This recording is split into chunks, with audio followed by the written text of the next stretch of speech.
नमस्कार। प्रादेशिक समाचार के साथ मैं पूनम किरकेट्टा। पहले मुख्य समाचार।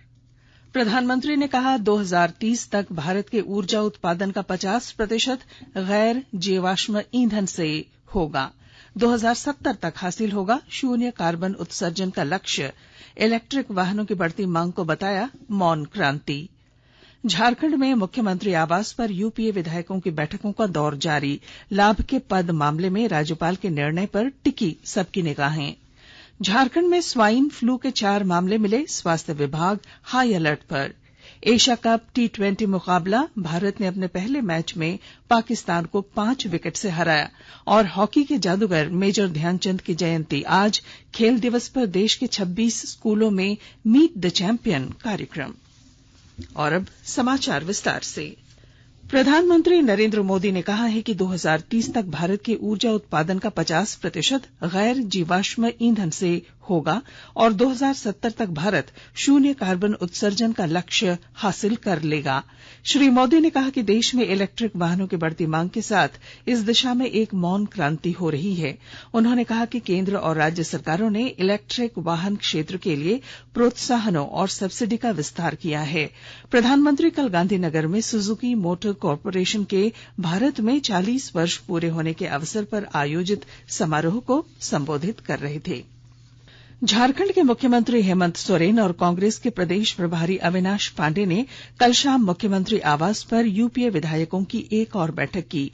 झारखंड में राजनीतिक उथल पुथल के बीच यूपीए गठबंधन की ये 5वीं बैठक थी। इससे पहले सत्तारूढ़ दल के मंत्रियों और विधायकों ने आगे की रणनीति पर चर्चा के लिए कांग्रेस के प्रदेश प्रभारी से राज्य अतिथि गृह में मुलाकात की। अब सभी की निगाहें राज्यपाल रमेश बैस के निर्णय पर टिकी हैं कि वे मुख्यमंत्री हेमंत सोरेन के लाभ के पद मामले में क्या फैसला लेते हैं। इस बीच सोरेन सरकार ने 81 सदस्यीय झारखंड विधानसभा में अपने साथ 50 विधायकों के होने का दावा किया है। यूपीए गठबंधन के तहत इनमें झारखंड मुक्ति मोर्चा के 30, कांग्रेस के 18, राष्ट्रीय जनता दल का 1 और भाकपा माले का 1 विधायक शामिल है। विपक्षी खेमे में भारतीय जनता पार्टी के 26, ऑल झारखंड स्टूडेंट्स यूनियन के 2, निर्दलीय 2 और राष्ट्रवादी कांग्रेस पार्टी के 1 विधायक समेत कुल 31 विधायक शामिल हैं। आकाशवाणी अनूठी पहल के साथ स्वतंत्रता के 75 वर्ष का उत्सव मना रहा है। इसका शीर्षक है आजाद भारत की बात आकाशवाणी के साथ।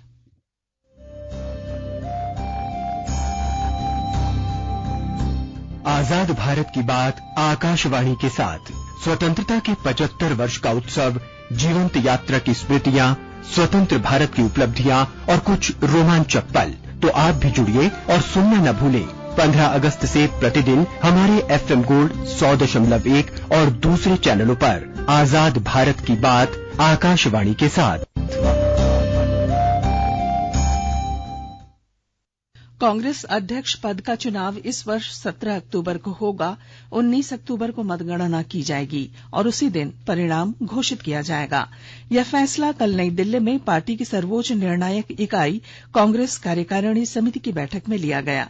पार्टी के केंद्रीय चुनाव प्राधिकरण के अध्यक्ष मधुसूदन मिस्त्री ने बताया कि चुनाव के लिए अधिसूचना 22 सितंबर को जारी की जाएगी।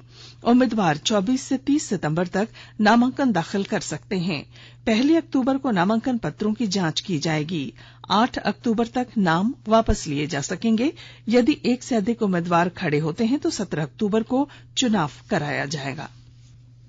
वाणिज्य और उद्योग मंत्री पीयूष गोयल ने government e market place GeM portal पर धोखाधड़ी की गतिविधियों पर कड़ी कानूनी और दंडात्मक कार्रवाई करने को कहा है। केंद्रीय मंत्री ने नई दिल्ली में जेम की प्रगति की समीक्षा करते हुए कहा कि पोर्टल पर अनियमितताएं तलाशी जा रही हैं। उन्होंने कहा कि पोर्टल को सरल बनाने के लिए आर्टिफिशियल इंटेलिजेंस का भी इस्तेमाल किया जा रहा है। उन्होंने कहा कि सामाजिक समावेशन और उद्योग धंधों को बढ़ावा देने के लिए सभी सरकारी खरीद को पोर्टल पर लाने की जरूरत है।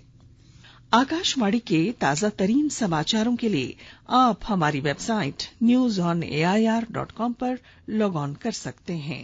ताजा समाचार Twitter handle @AIR News Alerts, और Facebook page all India radio news पर भी उपलब्ध है।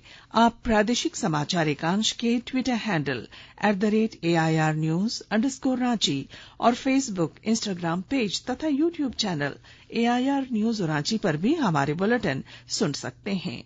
प्रादेशिक समाचार आप आकाशवाणी रांची से सुन रहे हैं और अब पेश हैं कोरोना से बचाव के कुछ संदेश।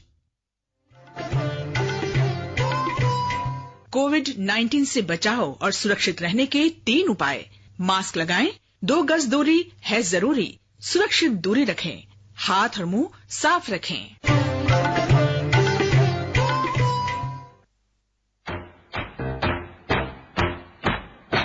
चलो मिलकर एक शुरुआत करें, चलो एक फैसला आज करें, मास्क नहीं तो टोकेंगे, कोरोना को रोकेंगे, चलो इस वादा करते हैं, चलो इस वादा करते हैं, मास्क नहीं तो टोकेंगे, कोरोना को रोकेंगे। भारत सरकार द्वारा जनहित में जारी। प्रादेशिक समाचार में आपका फिर स्वागत है। झारखंड में 4 जिलों रांची, बोकारो और गिरिडीह में स्वाइन फ्लू के 4 मामले मिले हैं। साथ ही स्वास्थ्य विभाग हाई अलर्ट मोड पर है। इस संबंध में राष्ट्रीय स्वास्थ्य मिशन NHM के MD डॉ भुवनेश प्रताप सिंह ने बताया कि इस मामले में सभी सावधानियां बरती जा रही हैं। साथ ही हर पहलू पर नजर है।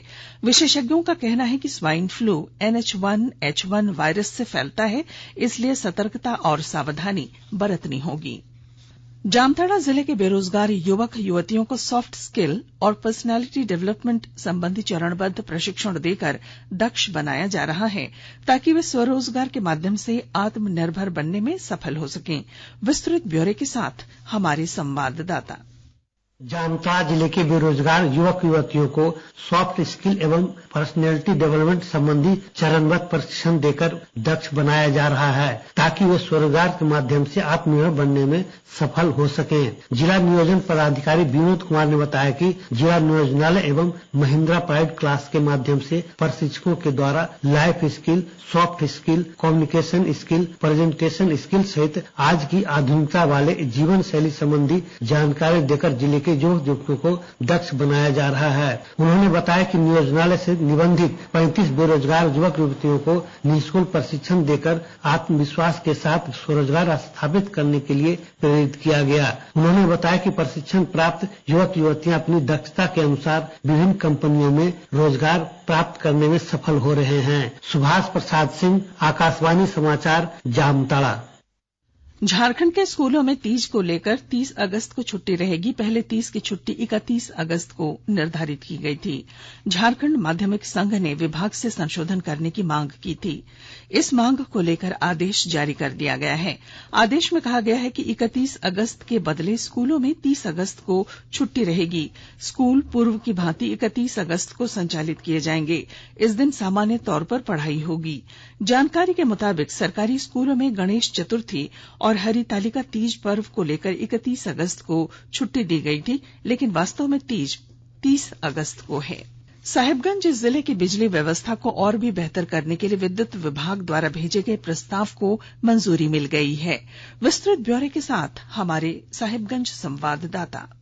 केंद्र सरकार के रिवैप्ड डिस्ट्रीब्यूशन सेक्टर स्कीम RDSS के तहत साहिबगंज जिले की बिजली व्यवस्था दुरुस्त की जाएगी। साहिबगंज जिले की बिजली व्यवस्था को और भी बेहतर करने के लिए विद्युत विभाग द्वारा भेजे गए प्रस्ताव को मंजूरी मिल गई है। इंटीग्रेटेड पावर डेवलपमेंट स्कीम और रिवैप्ड डिस्ट्रीब्यूशन स्कीम ऊर्जा मंत्रालय भारत सरकार के द्वारा जिले में 34.19 करोड़ रुपए से विद्युत वितरण तंत्रों के सुदृढ़ीकरण, जिसमें 114 किलोमीटर 11,000 वोल्ट के तार तथा 294 किलोमीटर LT तारों फंड के तहत 74 नए ट्रांसफार्मर भी लगाए। साहिबगंज विद्युत विभाग के कार्यशेष के तहत शहरी क्षेत्र में इस मगे 553 3 फेज, मध्यम उद्योग के 578, जिनके मीटरों को बदला जाएगा। अब जिले में कहीं भी नंगा तार नजर नहीं आएगा। आनंद कुमार ओझा, आकाशवाणी समाचार, साहिबगंज। दुबई इंटरनेशनल स्टेडियम में कल रात एशिया कप T20 मुकाबले में वर्तमान चैंपियन भारतीय टीम ने अपने पहले मैच में पाकिस्तान को 5 विकेट से हरा दिया। पाकिस्तान की टीम पहले बल्लेबाजी करते हुए 19 ओवर और 5 गेंदों में 147 रन ही बना सकी। पाकिस्तान के सलामी बल्लेबाज मोहम्मद रिजवान ने सर्वाधिक 43 रन बनाए। भारत के लिए भुवनेश्वर कुमार ने 4 विकेट लिए, जबकि हार्दिक पांड्या ने 3 और अर्शदीप सिंह ने 2 विकेट लिए। इसके बाद मैदान पर उतरी भारतीय टीम ने 19 ओवर और 4 गेंदों में 5 विकेट के नुकसान के बाद लक्ष्य पूरा कर लिया। बल्लेबाजी और गेंदबाजी दोनों में ही शानदार प्रदर्शन के लिए हार्दिक पांड्या को प्लेयर ऑफ द मैच घोषित किया गया। भारत अब तक 7 बार एशिया कप का खिताब जीत चुका है, जो एक रिकॉर्ड है। यह विराट कोहली का 100वां T20 अंतर्राष्ट्रीय मुकाबला था। इसके साथ ही विराट कोहली तीनों फॉर्मेट में 100 मैच खेलने वाले पहले भारतीय खिलाड़ी बन गए हैं। प्रधानमंत्री नरेंद्र मोदी ने एशिया कप मुकाबले में पाकिस्तान पर जीत के लिए भारतीय क्रिकेट टीम को बधाई दी है। मैच में विजय के तुरंत बाद प्रधानमंत्री ने ट्वीट संदेश में कहा कि भारतीय टीम ने शानदार प्रदर्शन किया। उन्होंने बेहतरीन कौशल और दृढ़ता का परिचय दिया। युवा कार्यक्रम और खेल मंत्रालय आज राष्ट्रीय खेल दिवस के अवसर पर देश के 26 स्कूलों में मीट द चैंपियन कार्यक्रम का आयोजन करेगा। इस कार्यक्रम में भागीदारी करने वाले कुछ प्रतिष्ठित एथलीटों में राष्ट्रमंडल खेल और विश्व चैंपियनशिप की स्वर्ण पदक विजेता निखत जरीन, पैरालंपिक और राष्ट्रमंडल खेल की पदक विजेता भावीना पटेल, टोक्यो ओलंपिक और राष्ट्रमंडल खेल की पदक विजेता मनप्रीत सिंह शामिल हैं। शाम को युवा कार्य और खेल मंत्री अनुराग सिंह ठाकुर, शिक्षा मंत्री धर्मेंद्र प्रधान के साथ देश के खेल और फिट इंडिया फिटनेस की कुछ हस्तियों के साथ विशेष वर्चुअल बातचीत भी करेंगे। वे भारत में फिटनेस और खेल के महत्व पर चर्चा करेंगे। युवा कार्य और खेल राज्य मंत्री निशिथ प्रामाणिक भी इस अवसर पर उपस्थित रहेंगे। प्रधानमंत्री नरेंद्र मोदी ने राष्ट्रीय खेल दिवस के अवसर पर लोगों को बधाई दी है। उन्होंने मेजर ध्यानचंद की जयंती पर उन्हें श्रद्धांजलि अर्पित की। श्री मोदी ने ट्वीट कर कहा कि हाल के वर्ष खेलों के लिए महत्वपूर्ण रहे हैं। उन्होंने आशा व्यक्त की कि उपलब्धियों का सिलसिला जारी रहेगा और देश भर में खेलों की लोकप्रियता बढ़ेगी। आज राष्ट्रीय खेल दिवस के अवसर पर सिमडेगा जिले में 5वीं सीनियर राज्य स्तरीय महिला और पुरुष हॉकी चैंपियनशिप के सेमीफाइनल और फाइनल मैच होंगे। पुरुष वर्ग का फाइनल मैच 2:30 बजे और महिला वर्ग का 4 बजे होगा। इससे पहले कल एस्ट्रोटर्फ हॉकी स्टेडियम में कई मैच खेले गए। पुरुष वर्ग में सरायकेला ने लातेहार को, नवल टाटा हॉकी अकादमी ने साहिबगंज को और रांची ने गुमला को पराजित कर सेमीफाइनल में प्रवेश किया। वहीं महिला वर्ग में एकलव्य हॉकी सेंटर ने पाकुड़ को, साउथ ईस्टर्न रेलवे ने पलामू को, रांची ने गुमला को और सिमडेगा ने खूंटी को पराजित कर सेमीफाइनल में प्रवेश किया है। हॉकी झारखंड, टाटा स्टील, जिला प्रशासन और हॉकी सिमडेगा द्वारा इस प्रतियोगिता का आयोजन किया गया है। और अब अखबारों की सुर्खियां। राज्य से प्रकाशित होने वाले लगभग सभी अखबारों ने झारखंड में चल रही सियासी गतिविधियों की खबर को पहले पन्ने पर प्रमुखता से प्रकाशित किया है। प्रभात खबर की सुर्खी है, कांग्रेस प्रभारी से खुद मिलने पहुंचे मुख्यमंत्री, यूपीए में डिनर डिप्लोमेसी, दिखा रहे एकजुटता। दैनिक भास्कर ने लिखा है, ऑफिस ऑफ प्रॉफिट मामला, पहली बार सामने आई हेमंत सरकार, 11 विधायकों का राजभवन पर सीधा हमला। हिंदुस्तान लिखता है, सियासी संकट, महागठबंधन नेताओं ने प्रेस कॉन्फ्रेंस कर राजभवन से स्थिति स्पष्ट करने को कहा। दैनिक जागरण ने वज्रपात की चपेट में आने से फुटबॉल खिलाड़ी और दर्शक समेत 6 लोगों की मौत की खबर को पहले पन्ने पर प्रमुखता से प्रकाशित किया है। रांची एक्सप्रेस ने लिखा है, झारखंड में स्वाइन फ्लू की दस्तक।